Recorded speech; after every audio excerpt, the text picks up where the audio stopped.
empower women to be able to give birth, which is a natural state. Yes. And support that, because it seems like we've kind of had that taught out of us, and we've been disempowered, that we need to go to the hospital, that we need a physician or someone else, not even a physician, but someone else to help us deliver our babies. No. And that doesn't seem like that's the case. That maybe at some times we need that, but more often than not. Yeah.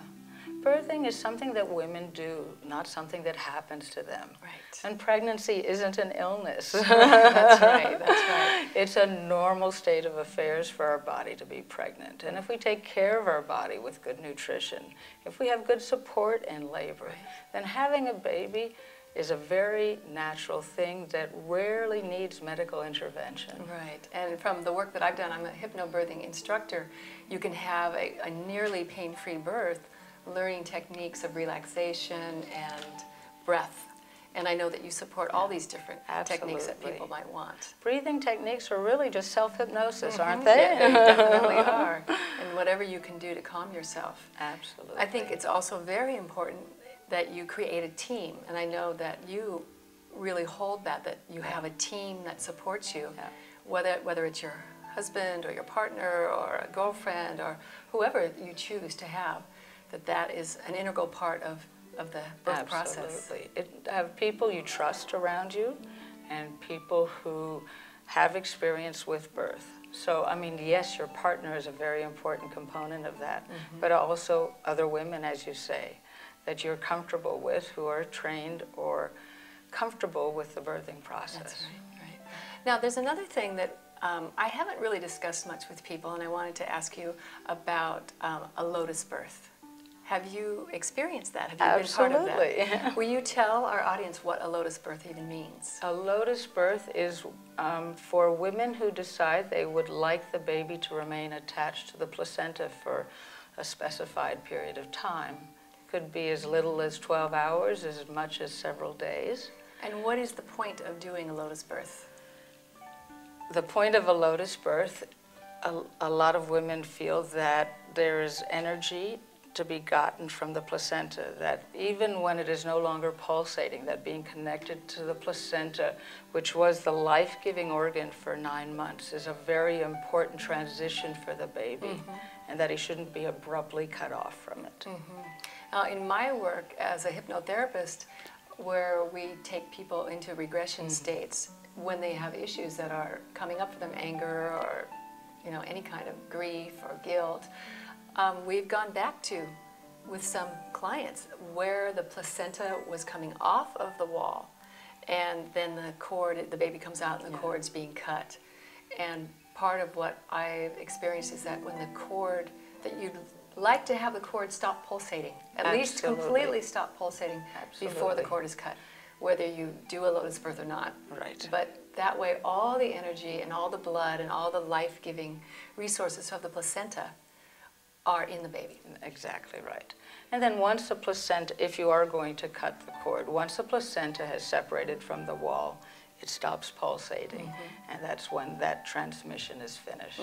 Right. And I do understand it can be a cultural thing, doing a lotus birth, because I know there have been lots of different cultures that did this a long time ago. Well, even currently. Yeah.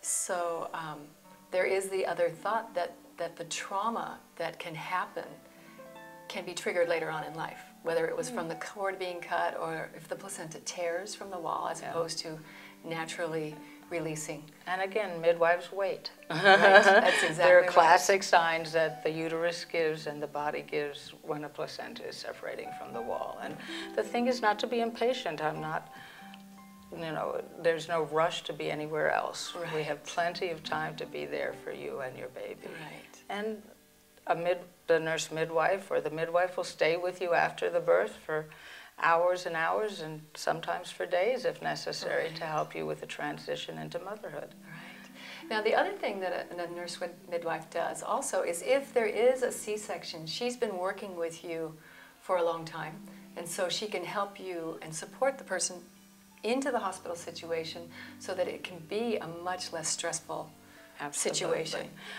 When I was working in the hospital for 20-odd years, I used to first assist at C-section, so I actually participated in surgery. And I can no longer do that, but I can certainly be there for you. Your midwife can, and also help your partner be prepared for it and calm, and make it as unstressful a proposition as possible. Right. And with that, then if a person does have a C-section, which is, if the baby's going to come in that way, babies choose how they come in and when they come in. That's right. And that's the nice thing about a midwife. You don't program the time that the baby is going to be delivered, right?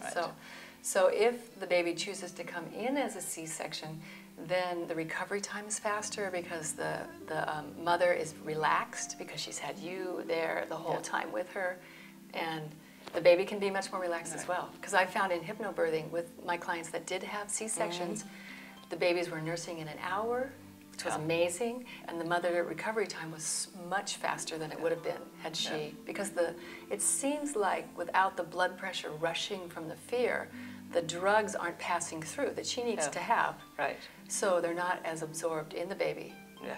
And they're released quickly from the mom. Yeah. So that's something that you as their caretaker, because they're comfortable with you and feel safe, give them that we hope can feeling. Advocate for the mom and the baby being together as well, and Wilcox is very accommodating that way.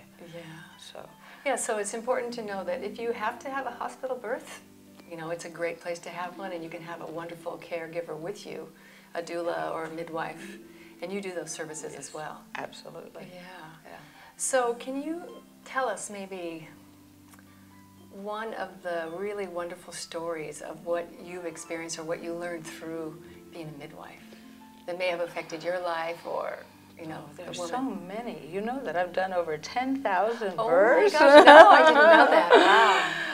There are so many. It's just that every birth is unique. Every person's unique. Every baby, every family together, and how they interact. And birth is just such a wonderful, natural. I have learned to be more and more hands-off. Basically, I'm just there to supervise. Dad can catch the baby. Quite often we have husbands. I had one father, his other children had been born by C-section, and this baby was being born naturally at home, and the baby just flowed into his hands. Oh. It was just such a lovely sight looking at him. Oh. They come out with their eyes wide open and alert and unmedicated. So great. And they just quietly come out. They don't always, sometimes, yes, yelling and screaming, but quite often, just mom can reach down, and as I said, it's so wonderful to help a lady reach down and pull the baby out herself and put it on her chest. Oh. And she's delivered herself. Yeah. I'm just there keeping an eye on things to make sure everything's going okay. Yes, that is so wonderful. And what an experience for the family. Yeah. Because that's the one thing that as you have a second or a third or more babies, you don't get to bring the family in the same way in a hospital situation as you do in a home birth situation.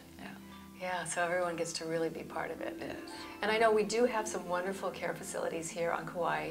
In Waimea, the hospital there is wonderful. I've had some births there, and everyone was wonderful there. Right. And then Wilcox has birthing rooms. Absolutely. And can you birth in the water there yet?